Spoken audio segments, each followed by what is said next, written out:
हमें बताया जा रहा है कि जो 3 दफा वजीर आजम बना वो चौथा बार वजीर आजम बन के पाकिस्तान को इन मुश्किलात से निकालेंगे। मैं जानता हूं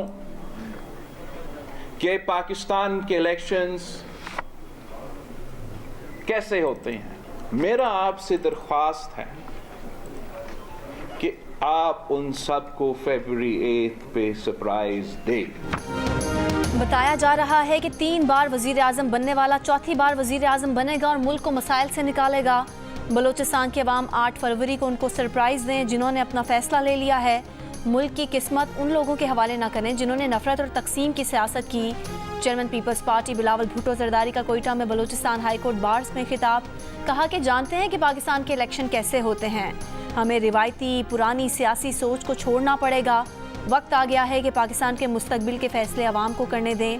अगर हमें मौका मिला तो बलूचिस्तान के अवाम की खिदमत करेंगे, बोले आसिफ अली जरदारी ने। बलूचिस्तान के बारे में जो सोचा उस पर अमल दरामद नहीं हो रहा।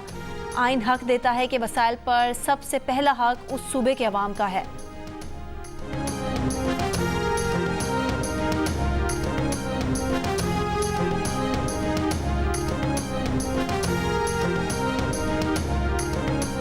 आइंदा इंतखाबात में नून लीग ने कामयाबी हासिल की तो क्या नवाज शरीफ चौथी बार वजीर आजम बनेंगे? $1 मिलियन सवाल सामने आ गया। जंग के एडिटर इन्वेस्टिगेशन और अंसार अब्बासी की रिपोर्ट के मुताबिक नवाज शरीफ ने आइंदा इंतखाबात में अपनी जमात की कामयाबी की सूरत में चौथी मरतबा वजीर आजम बनने का अब तक फैसला नहीं किया। लेकिन पार्टी चाहती है कि नवाज शरीफ चौथी मरतबा भी वजीर आजम का ओहदा संभालें और इसीलिए पार्टी ने नवाज शरीफ को चौथी मरतबा वजीर आजम बनाने का स्लोगन अपनाया है। ज़राए के मुताबिक पार्टी नवाज शरीफ को चौथी मरतबा वज़ीर आज़म बनाएगी और फिर ये उन पर मुनहसर होगा कि कब वो इस्तीफ़ा देकर किसी और को चीफ एग्जीक्यूटिव नामज़द करें। ये ऐसे लोगों के खिलाफ शाइस्ता इंतकाम होगा जिन्होंने नवाज शरीफ को 2017 में वज़ारत उज़्मा के ओहदे से हटाया था।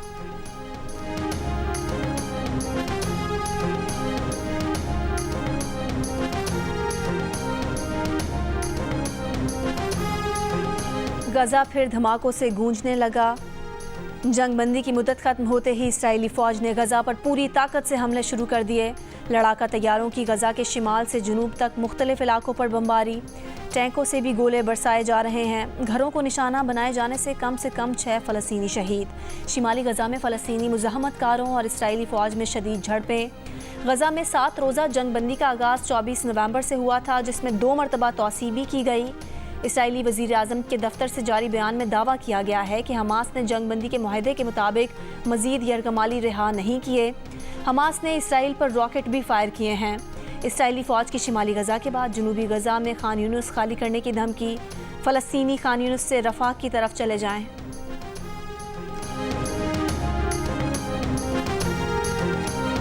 इसराइल के हामी दोनों ममालिक का फ़लस्तीनियों से यकजहती का दावा ऐसे ही है जैसे पहले कत्ल करो और फिर जनाजे पर आओ। बहरीन के रुकन पार्लियामेंट मोहम्मद अल बलूची ने फ़लस्तीनियों के साथ इजहार यकजहती के लिए अक़वाम मुत्तहिदा की तकरीब में अमरीकी, फ्रांसीसी और बरतानवी सफ़ीरों के साथ बैठने से इनकार कर दिया।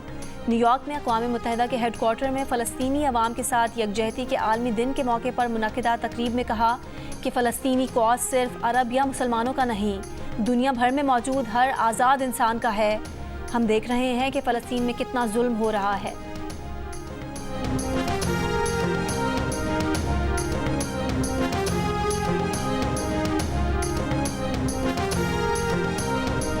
पाकिस्तान का निहत्ते फ़लस्तीनियों पर दोबारा बमबारी के आगाज़ पर सख्त मायूसी का इजहार। आलमी बिरादरी से फ़लस्तीनियों पर जारी बमबारी रोकने के लिए किरदार अदा करने का मुतालबा। तर्जुमान दफ्तर खारजा ने कहा कि पाकिस्तान तिब्बी मराकज़ पर हमलों की भी आलमी तहकीकात का मुतालबा करता है। इसराइल की जानिब से अस्पतालों, इबादत गाहों और तालीमी इदारों पर हमले किए गए। इसराइली नाकाबंदी के बायस दुनिया को गजा तक महदूद इमदाद पहुँचाने में मुश्किलात का सामना है। फ़लस्तीन में जारी जंगी जराइम पर दुनिया को बात करनी चाहिए।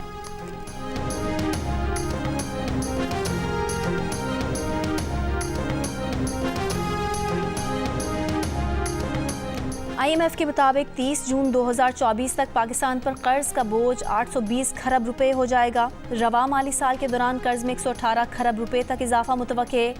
रवा माली साल के लिए मालियाती खसारा 82 खरब रुपए से ज़्यादा बढ़ जाएगा, जो GDP के 7.8% के बराबर है।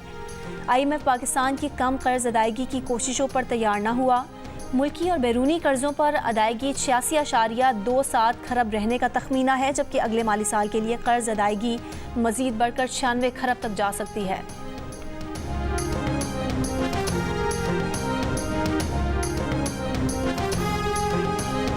मुल्क भर में कौमी असम्बली की 6 नशिस्तें कम हो गईं। पंजाब में जनरल असम्बली की 7 नशिस्तें कम, फाटा और KP के इंजमाम से 2 नशिस्तों की कमी, बलोचिस्तान में 2 और विफाक में 1 नशिस्त का इजाफा, सिंध की नशिस्तें बरकरार। इलेक्शन कमीशन ने हतमी हल्का बंदियों की इशाअत कर दी। पंजाब में कौमी असम्बली की 141, सूबाई असम्बली की 297 जनरल नशिस्तें होंगी। सिंध में 61 कौमी और 130 सूबाई जनरल नशिस्तें। खैबर पख्तूनख्वा में 45 और 115 जनरल नशिस्तें होंगी। बलोचिस्तान में कौमी असम्बली की 16, सूबाई की 51 जनरल नशिस्तें होंगी। इस्लामाबाद की कौमी असम्बली की 3 जनरल नशिस्तें होंगी। 10 नशिस्तों समेत कौमी असम्बली का ऐवान 336 अरकान पर मुश्तमिल होगा। ख़वातीन की 60 मखसूस नशिस्तों में पंजाब की 32, सिंध की 14, KP में 10 और बलोचिस्तान में 4 नशिस्तें होंगी।